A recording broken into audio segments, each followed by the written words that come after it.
Hi, I'm Kathleen Hudson, the director of the Texas Heritage Music Foundation, and this is our last day of English class at Schreiner University, where I teach full-time. And we're going to be visiting with Shane Cooley and Christian, and we're also going to be visiting with the freshman English class. They've been writing about Texas music. So, with that in mind, I'd like to begin welcoming both of you. You enjoyed your drive, right? Yeah, beautiful drive.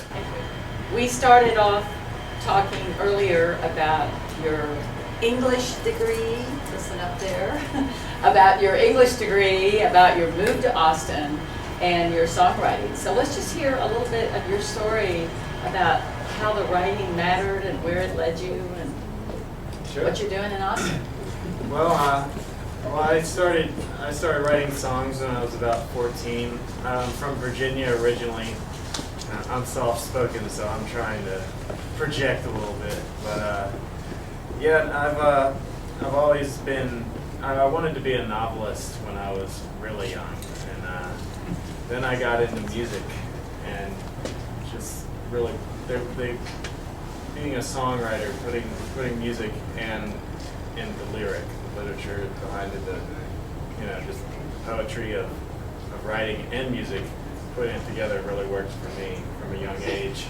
So I've been plugging at it ever since, and I went to William and Mary, which is a school up in Virginia, and just toured all over the United States and Europe, just kind of doing everything myself, managing my own career.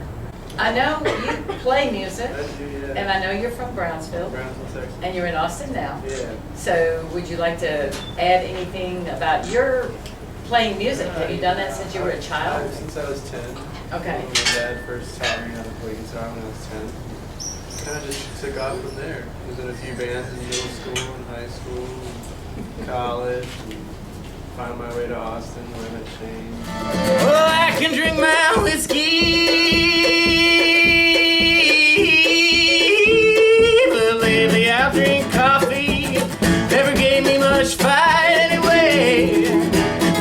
Now I'm cutting loose and I'm swinging just like Dempsey, just a swinging and a fighting just to get through the damn day.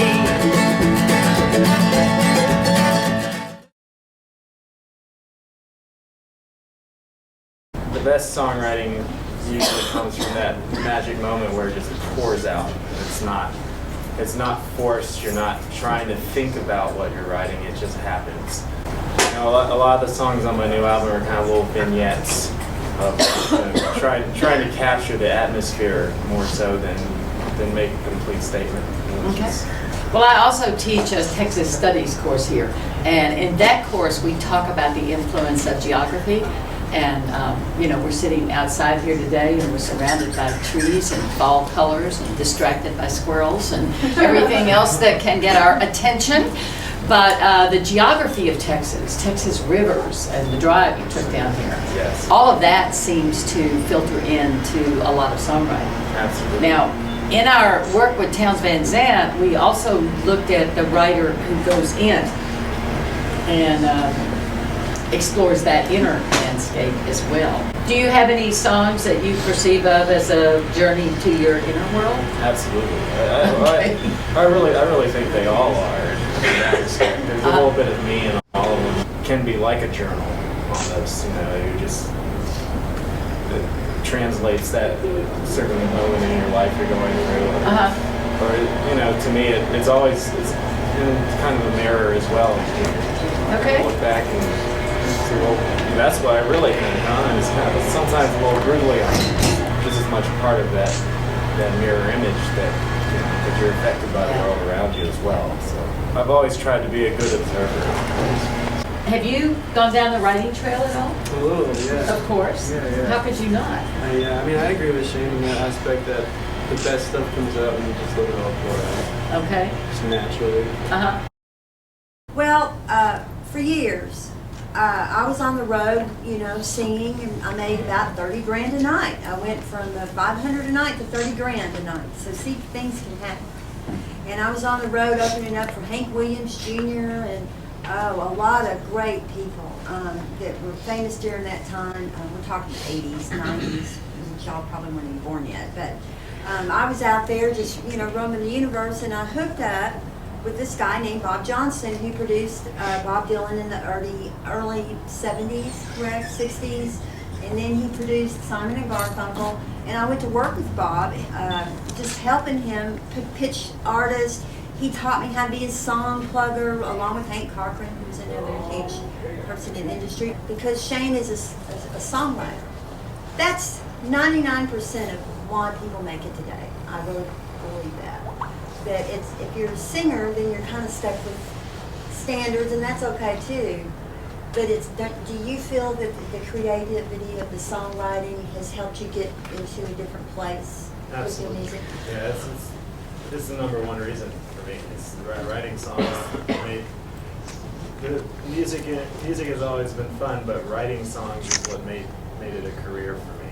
It's and it's something that really, if you said today you didn't want to do it anymore, it's kind of who you are. Right. It's like that part of your soul that keeps you thinking and moving and grooving, and that's whatever you guys do, you probably haven't found it yet, but or maybe you have, but just it's that whatever that is.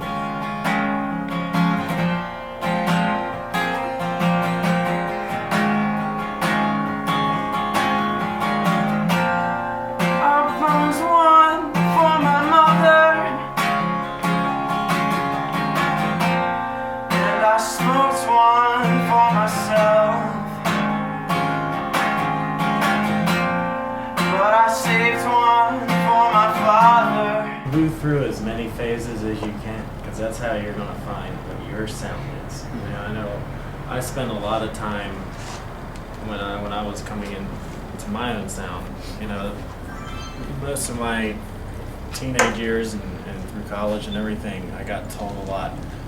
Well, what does Shane Cooley sound like? You got to find, who is Shane Cooley? What's that sound? What makes you unique or distinctive?